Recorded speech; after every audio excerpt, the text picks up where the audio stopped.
Let's just pop it. There it is. Nice low kick. On Mendez. Rip into the body. We'll see if Yusuf has recovered. In the fast-paced world of MMA, few fights deliver heart-pounding excitement like a classic battle between striking and grappling. And right now, one of the most fascinating style clashes is brewing between featherweight kingpin Alexander the Great Volkanovski and rising submission sensation Diego Lopes. Volkanovski isn't just dominant, he's legendary. The Australian champion has combined unparalleled pressure, pinpoint striking, and an endless gas tank to dismantle the very best the UFC has thrown at him, including legends like Max Holloway and Brian Ortega. But across the octagon stands Diego Lopes, a Brazilian Jiu-Jitsu prodigy whose rapid rise in the UFC has left fans in awe. His crisp submissions and fearless grappling have tangled up top contenders, proving he's a threat to anyone on the mat. Now, these two vastly different styles collide. Will Volkanovski's elite striking and endurance reign supreme, or can Lopes's ground game neutralize the champ? Stick around to find out, and let us know in the comments, who do you think takes this thrilling showdown and why? Let's break it down. Diego Lopes enters UFC 314 not just as an underdog, but as a very real threat to Alexander Volkanovski. Currently riding a scorching 5-fight winning streak, Lopes has dismantled elite featherweights, including Dan Ige and Sodiq Yusuff, proving he's ready for the biggest stage. And if there's one thing we've learned, it's that Lopes doesn't mind playing the underdog, especially when he bites like this. Lopes possesses earth-shattering knockout power, proven dramatically at UFC 300 when he starched Sodiq Yusuff just 89 seconds into the fight and similarly dispatched Pat Sabatini at UFC 295 in only 90 seconds. Clearly, Lopes has something personal against the first round. Meanwhile, Volkanovski's recent knockout loss to Ilia Topuria at UFC 290 highlighted vulnerabilities against aggressive strikers, exactly Lopes's bread and butter. Lopes himself stated, "I'm aggressive, I move forward all the time. I like to fight at close range." Volkanovski might be Superman in many aspects, but Lopes's aggressive style could very well be his kryptonite. At 5'11", with a 72.5-inch reach, Lopes also enjoys a distinct size advantage over Volkanovski, who stands 5'6", with a 71-inch reach. This reach difference, though subtle, could allow Lopes to control the striking exchanges, just like he masterfully managed distance against Brian Ortega at UFC 306, outstriking him 106-63 in significant strikes. But Lopes isn't just a stand-up threat, he's a bloody nightmare on the ground, a second-degree Brazilian Jiu-Jitsu black belt with 12 submission wins. If you doubt his credentials, just ask Gavin Tucker, who lasted less than 2 minutes against Lopes's armbar at UFC on ESPN.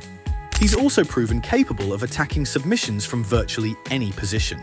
Against Movsar Evloev at UFC 288, Lopes smoothly transitioned from a Kimura attempt to a knee bar, leaving Evloev scrambling.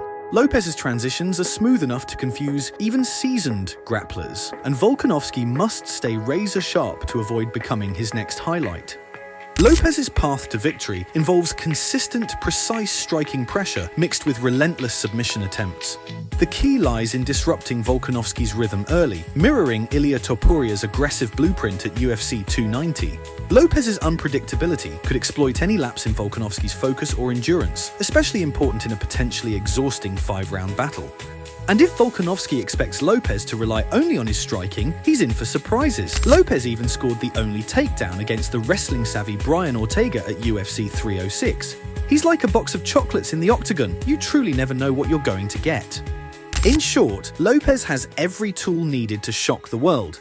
Devastating striking, elite grappling, and a skill set versatile enough to confuse even the sharpest opponents. While Volkanovski remains a formidable champion, Lopes has made it clear he's not just here to participate, he's here to rewrite history. Now, when it comes to dominant UFC champions, Alexander Volkanovski isn't just at the top, he practically rewrites the playbook. At UFC 314 against Diego Lopes, Volk won't simply react. He'll solve the Lopes puzzle piece by piece, like the MMA world's answer to a Rubik's Cube master. And this master starts on the feet. Volkanovski's striking isn't flashy, it's hauntingly precise. At UFC 290 against Yair Rodriguez, an unpredictable striker, Volk landed 66 strikes with a laser-like 75% accuracy. Against Brian Ortega at UFC 266, Volk didn't just outstrike him, he practically used Ortega's face as target practice, tallying 214 significant strikes. Put simply, Volk's punches are so precise, he could probably thread a needle wearing gloves. Against Lopes, whose aggressive power style echoes Rodriguez's, Volk's accuracy could leave Lopes swinging at ghosts. But precision striking isn't Volk's only weapon. Just when opponents think they've adapted to his pinpoint accuracy, he starts chopping away at their mobility, using his ferocious leg kicks to systematically dismantle his opponents. Just ask Jose Aldo at UFC 237, who absorbed 47 crushing leg kicks, turning his explosive takedowns into slow-motion replays.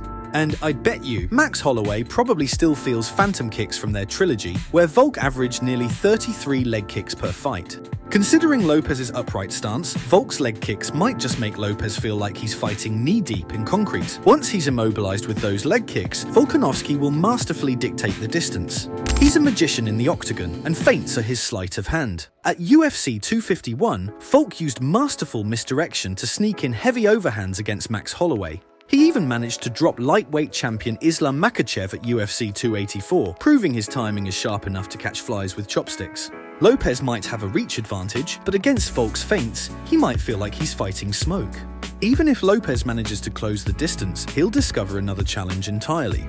Volkanovski has a history of escaping moves that would submit most mortals. Brian Ortega tried 3 guillotines and 2 triangles at UFC 266, yet Volk slipped free each time, slicker than a greased-up Houdini.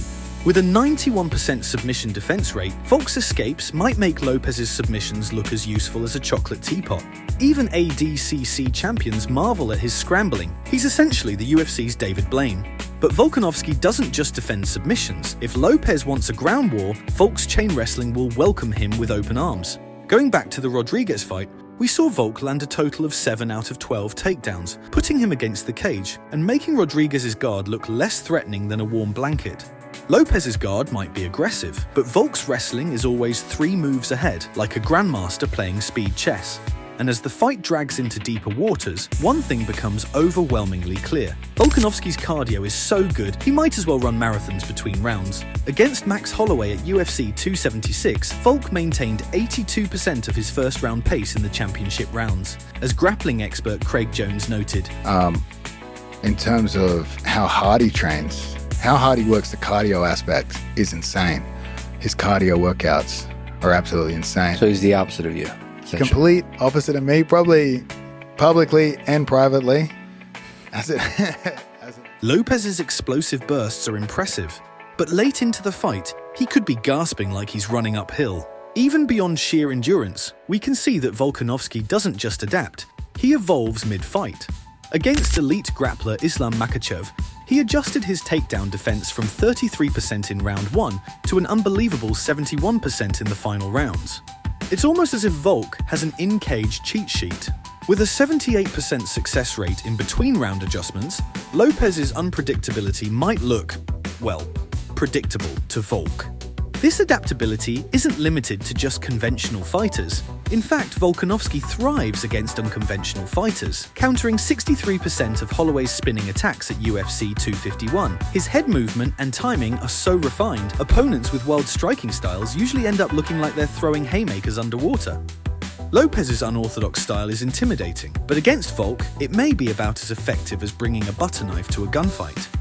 These attributes combined culminate into a masterclass of MMA problem-solving. Alexander Volkanovski isn't just defending a belt at UFC 314, he's proving once again why he's one of MMA's greatest problem-solvers. Diego Lopes might be a rising wildcard, but Volk is a full deck of aces. With precision striking, punishing leg kicks, elite cardio, and chess-like adaptability, expect Volk to put on a masterclass performance. Alexander Volkanovski and Diego Lopes aren't just fighting each other, they're testing 2 entirely different philosophies of combat. Lopes enters with lightning-fast submissions, knockout power, and an aggressive, unpredictable style that can turn a fight in seconds. His height, reach, and creativity give him tools to threaten Volkanovski like few others have. But Volkanovski isn't a champion by accident. His pinpoint striking, devastating leg kicks, incomprehensible cardio, unmatched submission defense, and ability to adapt mid-fight have broken down some of the best in the sport. He's neutralized grapplers, outstruck elite standards, stand-up artists and navigated unorthodox challenges with a veteran's relaxation and strategy.